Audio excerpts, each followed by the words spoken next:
traduction en français du texte en espagnol. Si tu n'aimes pas que mes parents vivent ici, tu peux partir, a dit ma femme. Je cuisinais pour eux, lavais leurs affaires et prêtais mon bureau à son frère. Ils vivaient gratuitement chez moi depuis 10 mois. Quand j'ai demandé un peu d'espace, elle a juste répondu, ils sont ma priorité. Cette nuit-là, j'ai dormi dans la voiture. À l'aube, j'ai effectué un virement. Elle ne le savait pas, mais elle venait de signer leur expulsion. Le froid du siège conducteur m'a réveillé à 5 heures du matin. Mon dos me faisait terriblement mal et mon cou était tordu dans un angle humainement impossible. Pendant une seconde, je me suis souvenu où j'étais. Puis tout m'est revenu comme une gifle. Ma propre femme m'avait mis à la porte de ma propre maison. Je suis resté assis là, regardant ma maison à travers le pare-brise embué. Je pouvais voir la silhouette de quelqu'un bouger dans la cuisine, probablement ma belle-mère préparant son thé du matin comme si elle était la propriétaire des lieux, parce que c'était le cas, en fait. Tout a commencé il y a 10 mois, 10 mois qui ont semblé durer 10 ans. Carmen est rentrée à la maison ce mardi-là avec un air inquiet. Ses parents avaient des problèmes financiers. L'entreprise de son père n'allait pas bien et ils avaient besoin d'un endroit où rester quelques semaines, juste le temps de se réorganiser. Quelques semaines, a-t-elle dit. Je voulais être le bon gendre, le mari compréhensif, alors j'ai dit oui. Après tout, c'était une situation temporaire. Nous allions aider la famille et tout irait bien. Comme j'étais naïf. Les premiers jours furent normaux. Don Roberto et Doña Marta s'excusaient constamment pour le dérangement. Ils achetaient leurs propres provisions, nettoyaient après avoir cuisiné. Ils se comportaient comme des invités reconnaissants. Mais quelque chose a changé la 3e semaine. D'abord, ce fut subtil. Doña Marta a commencé à réorganiser ma cuisine. Pour être plus efficace, disait-elle. Don Roberto a commencé à changer les chaînes de télévision sans demander. Carmen disait que c'était normal, qu'il se sentait plus à l'aise. À l'aise était un euphémisme.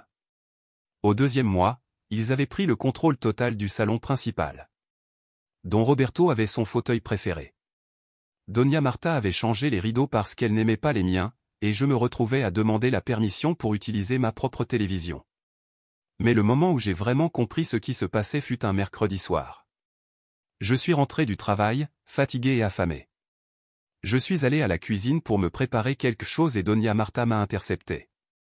Il n'y a pas assez de poulet pour tout le monde, m'a-t-elle dit. J'ai déjà servi les assiettes pour Roberto, Carmen et moi. Il reste un peu de riz si tu veux. Dans ma propre maison, avec de la nourriture que j'avais achetée. On me rationnait mon dîner. Carmen était à table, riant de quelque chose que son père avait dit. Quand je lui ai raconté ce qui s'était passé, elle m'a regardé comme si j'étais un enfant en train de faire une crise de colère. Maman essaie de mieux gérer la nourriture, m'a-t-elle dit. C'est pour le bien de tous. Cette nuit-là, je me suis couché le ventre vide et une sensation étrange dans la poitrine, comme si j'étais un intrus dans ma propre vie. Les semaines suivantes furent un film d'horreur au ralenti. Chaque jour, je perdais un peu plus de territoire. Chaque jour, je me sentais plus comme un employé dans ma propre maison. Doña Marta a commencé à me réveiller à 6 heures du matin pour que j'aille au supermarché avant le travail. La liste de courses grandissait chaque semaine. De la nourriture que je ne mangeais pas, des produits de nettoyage très chers. Des crèmes et des médicaments pour Don Roberto. Un jour, j'ai additionné les reçus. $300 par semaine en nourriture pour 4 personnes. Avant, je dépensais 150 pour Carmen et moi. Quand j'ai essayé de parler à Carmen des dépenses, elle m'a dit que c'était temporaire, que dès que ses parents seraient stables, tout reviendrait à la normale. Mais au 4e mois, Don Roberto avait transformé mon bureau en son centre d'opération. Il y avait des papiers partout. Il utilisait mon ordinateur pour ses affaires. Mon bureau était plein de ses projets. Et puis est arrivé Miguel. Le frère cadet de Carmen est apparu un samedi avec 2 valises et un sourire. Il avait perdu son appartement et avait besoin d'un endroit où rester le temps de trouver un travail. Temporaire aussi, bien sûr. Miguel s'est installé dans mon bureau. Mon espace de travail sacré, où je faisais des projets en freelance pour gagner de l'argent supplémentaire. Du jour au lendemain, il est devenu la chambre à coucher de mon beau-frère sans emploi. Je travaillais de la maison 2 jours par semaine. Maintenant, je devais aller dans les cafés parce que Miguel dormait jusqu'à midi et avait besoin de silence. Au 6e mois, nous étions déjà 5 personnes dans une maison conçue pour 2. 5 personnes utilisant mon Internet, mangeant ma nourriture, utilisant mes services. La facture d'électricité a doublé, l'eau a triplé, Internet est devenu très lent parce que tout le monde était connecté tout le temps, et je payais tout. Quand j'ai demandé qu'il contribue aux dépenses, Don Roberto m'a expliqué patiemment qu'il traversait des difficultés, que dès que leur situation s'améliorerait, il nous compenserait pour tout. Carmen soutenait chaque mot. Ma femme, qui était censée être ma partenaire, mon équipe, était devenue la porte-parole officielle des parasites qui avaient envahi ma maison. Au 8e mois, j'étais officiellement le serviteur de la maison. Je me réveillais à 5h30 pour préparer le petit déjeuner pour 5 personnes.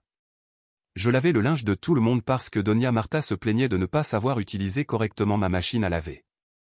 Je lavais la vaisselle parce que Miguel était allergique au déterge. Miguel qui n'avait pas de travail, mais avait des allergies très spécifiques et une collection impressionnante d'excuses. Le point de rupture est survenu il y a 2 semaines. Je suis rentré chez moi après une horrible journée de travail. Je voulais juste prendre une douche et me détendre dans mon bureau, mais Miguel était là avec 2 amis, jouant à des jeux vidéo sur mon ordinateur. Je leur ai demandé de me laisser un moment pour utiliser mon propre espace. Miguel m'a regardé comme si j'étais fou. Nous sommes en plein milieu d'une partie importante, m'a-t-il dit. Nous avons presque terminé. 3 heures plus tard, ils étaient toujours là. Quand j'ai finalement explosé et dit à Carmen que c'était ridicule, elle m'a emmené dans la chambre et a fermé la porte. Sa famille traversait une période difficile, m'a-t-elle dit. J'étais égoïste. Ils avaient besoin de notre soutien. Notre soutien. Comme si elle avait contribué 1 centime. Hier soir, ce fut la goutte d'eau qui fit déborder le vase. Je suis rentré chez moi et il n'y avait pas d'eau chaude. Il s'avère que Don Roberto avait décidé de remodeler la salle de bain d'invités et avait mal débranché quelque chose. Toute la maison sans eau chaude un vendredi soir.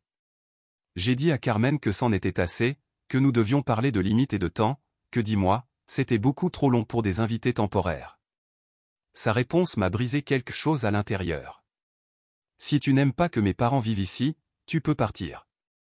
C'était aussi simple, aussi froid. Je lui ai rappelé que c'était ma maison, que je payais tout, que j'étais devenu un étranger dans mon propre foyer. Ils sont ma priorité, m'a-t-elle dit. Si tu ne peux pas comprendre ça, alors peut-être que tu as besoin de repenser ce qui est important dans la vie. Cette nuit-là, j'ai dormi dans la voiture. La douleur dans mon dos n'était rien comparée à l'humiliation que je portais ces derniers mois. Tandis que j'étais assis dans ma Honda Civic à 5 heures du matin, je me suis souvenu exactement comment j'en étais venu à devenir l'employé de maison non rémunéré de ma propre famille. Ma journée typique commençait à 5h30. Non pas parce que je le voulais, mais parce que Doña Marta avait décidé que le petit déjeuner devait être prêt à 7 heures précises.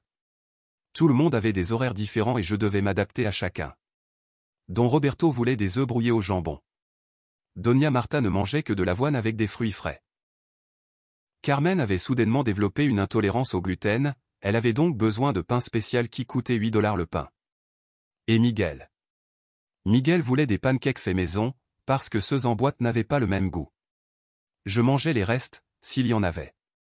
Après le petit déjeuner, c'était la première ronde de nettoyage. 5 personnes génèrent une quantité obscène de vaisselle sale, surtout quand 2 d'entre elles passent toute la journée à la maison à regarder la télévision et à manger des snacks. À 7h30, je me précipitais au travail, non sans avoir reçu au préalable la liste de courses du jour. Doña Marta avait assumé le rôle d'administrateur du foyer et ses listes étaient des romans épiques de 3 pages. Les écrémés pour Don Roberto, les entiers pour Miguel, les d'amandes pour Carmen, les sans lactose pour Doña Marta, 4 types de lait pour 4 personnes vivant dans la même maison. Les médicaments de Don Roberto étaient un chapitre à part. Pilules pour la tension, vitamines importées, crème pour l'arthrite qui coûtait 50 $ le petit tube. Le tout sans assurance maladie parce qu'officiellement il ne vivait pas avec moi. Mais je ne pouvais pas utiliser cet argument car alors je serais un monstre insensible qui ne se souciait pas de la santé de son beau-père. Au travail, j'essayais de me concentrer, mais mon téléphone sonnait constamment. Doña Marta demandait si j'avais payé la facture du câble. Don Roberto se plaignait que l'internet était lent. Miguel demandait que je lui transfère de l'argent pour une entrevue d'embauche qui ne se matérialisait jamais. Carmen m'écrivait pour me rappeler de passer à la pharmacie, au supermarché, à la quincaillerie et à la banque. Tout pendant ma pause déjeuner, car il ne pouvait pas sortir. Pourquoi ne pouvait-il pas sortir? Cela n'a jamais été clair.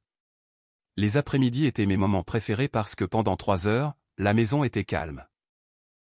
Don Roberto faisait la sieste. Doña Marta regardait ses feuilletons. Miguel jouait à des jeux vidéo avec un casque. Mais cette paix prenait fin lorsque Carmen rentrait du travail. Elle devenait immédiatement la directrice des opérations de la famille. Elle tenait des réunions secrètes avec ses parents sur des projets qui ne m'incluaient jamais. Il faisait des listes de choses que je devais faire. Il décidait de changements dans la maison sans me consulter. Un jour, je suis rentré et ils avaient déplacé tous les meubles du salon. Ils avaient acheté un nouveau canapé avec ma carte de crédit, parce que l'ancien n'était pas confortable pour le dos de Don Roberto. 1200 $ pour un canapé que je n'avais pas choisi pour un salon que je ne pouvais plus utiliser.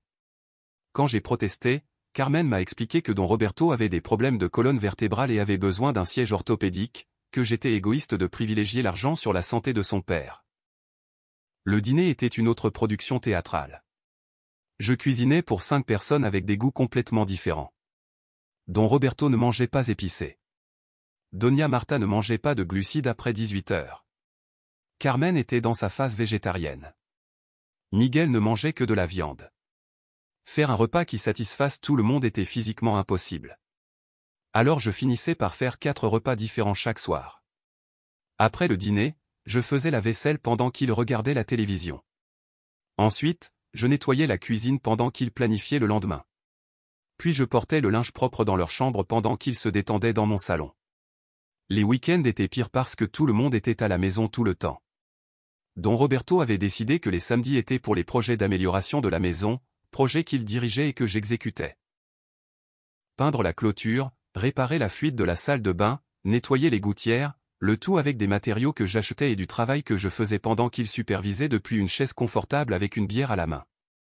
Les dimanches, Doña Marta organisait des déjeuners de famille, invitait des sœurs, des cousins, des voisins. J'achetais de la nourriture pour 15 personnes, cuisinais pour 15 personnes et nettoyais après 15 personnes. Pendant ce temps, Carmen se pavanait comme l'hôtesse parfaite, recevant des compliments pour la nourriture que j'avais préparée et la maison que j'entretenais. Le problème de Miguel était une plaie infectée qui grandissait chaque jour. Il était arrivé avec la promesse de trouver du travail en 2 semaines. 6 mois plus tard, il était toujours chômeur professionnel. Il avait des entretiens qui étaient annulés, des emplois qui ne lui convenaient pas, des patrons qui ne le comprenaient pas, mais il avait le temps d'utiliser mon bureau comme sa salle de jeu personnelle.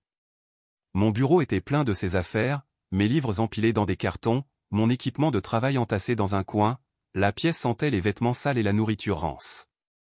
Quand j'avais besoin de travailler sur mes projets freelance, je devais lui demander la permission d'utiliser mon propre espace. Parfois, il disait oui, généralement après 22 heures, quand il avait fini de jouer avec ses amis en ligne. D'autres fois, il me disait qu'il était occupé par des choses importantes. Recherche d'emploi, m'expliquait-il. Bien que ces recherches d'emploi semblaient impliquer beaucoup de tirs et d'explosions. La goutte d'eau qui a fait déborder le vase est arrivée mardi dernier. J'avais une vidéoconférence importante avec un client potentiel, un projet qui pourrait générer 5 000 $ de revenus supplémentaires, de l'argent dont j'avais désespérément besoin après 10 mois à subvenir aux besoins de 5 personnes. J'ai expliqué à Miguel que j'avais besoin du bureau pendant 2 heures, juste 2 heures pour cette réunion cruciale. Il m'a dit qu'il comprenait parfaitement. À 15 heures, l'heure de ma réunion, je suis rentré à la maison et j'ai trouvé Miguel avec 3 amis jouant à un tournoi de jeux vidéo. La pièce était pleine de fumée, de canettes de bière et de cris. Je lui ai rappelé notre conversation.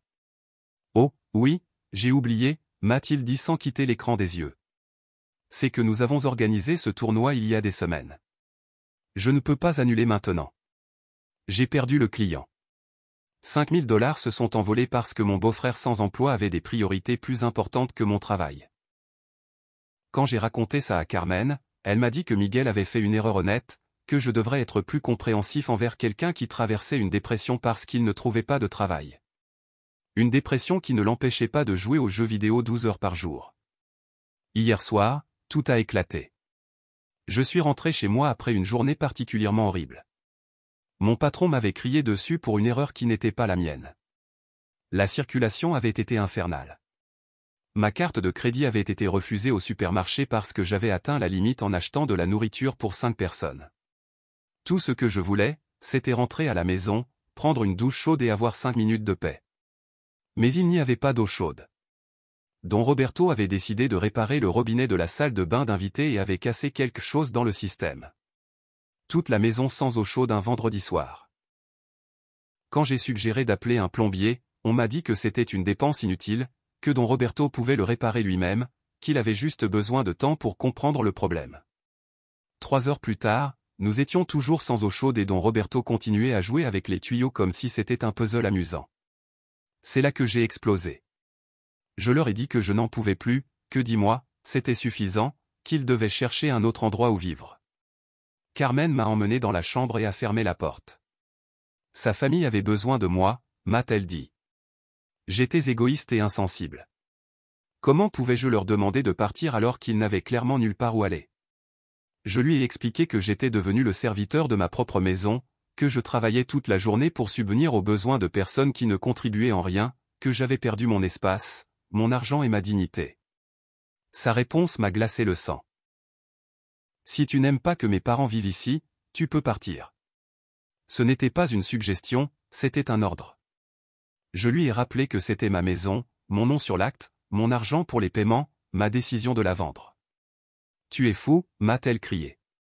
Tu ne peux pas nous laisser sans abri. Nous sommes ta famille. Vous m'avez laissé sans abri hier soir, lui ai-je rappelé. Tu m'as dit que si je n'aimais pas ça, je pouvais partir. Alors je suis parti et j'ai emmené ma maison avec moi. J'ai raccroché avant qu'elle ne puisse répondre. Les appels suivants se sont succédés rapidement. Don Roberto essayant de paraître autoritaire. Doña Marta pleurant. Miguel demandant si c'était une blague. À tous, j'ai donné la même réponse, 30 jours. Cette nuit-là, je suis resté à l'hôtel, un hôtel agréable avec de l'eau chaude illimitée, un service en chambre et personne ne me demandant d'acheter des médicaments ou de cuisiner pour 5 personnes. Pour la première fois depuis 10 mois, j'ai dîné ce que je voulais. J'ai regardé la télévision que je voulais. J'ai dormi sans interruption. Mon téléphone a vibré toute la nuit avec des messages de Carmen. Des supplications, des menaces, des promesses que tout changerait. Trop tard. Le lendemain, Carmen est apparue à mon bureau. Elle avait les yeux rouges et semblait ne pas avoir dormi. Nous ne pouvons pas trouver un endroit en 30 jours, m'a-t-elle dit. Surtout pour 5 personnes. Et nous n'avons pas d'argent pour la caution. Vous auriez dû y penser avant de faire de moi votre employé de maison, ai-je répondu. Mais nous sommes une famille, a-t-elle supplié. La famille ne traite pas la famille comme ça, ai-je dit. La famille contribue. La famille respecte. La famille n'exploite pas. Carmen est partie en pleurant. 3 jours plus tard, j'ai reçu les papiers de divorce. Je les ai signés immédiatement. Parfois, les personnes les plus proches sont celles qui vous trahissent le plus. Ne permettez à personne, peu importe à quel point elle est proche de vous, de transformer votre générosité en un droit acquis. Le véritable amour n'exploite pas, n'abuse pas, ne prend rien sans rien donner en retour. Et rappelez-vous, votre maison est votre sanctuaire. Lorsque quelqu'un vous fait vous sentir comme un étranger dans votre propre maison, il est temps de décider qui doit vraiment partir, car au final, la dignité perdue est plus chère que n'importe quelle maison. Si vous avez aimé cette histoire de vengeance et de justice poétique, n'oubliez pas de vous abonner à l'Écho de l'Histoire pour plus de récits qui vous feront réfléchir sur les relations humaines et les décisions qui changent des vies pour toujours. Aimez si vous pensez que j'ai pris la bonne décision et dites-nous dans les commentaires ce que vous auriez fait à ma place. À la prochaine histoire. À bientôt.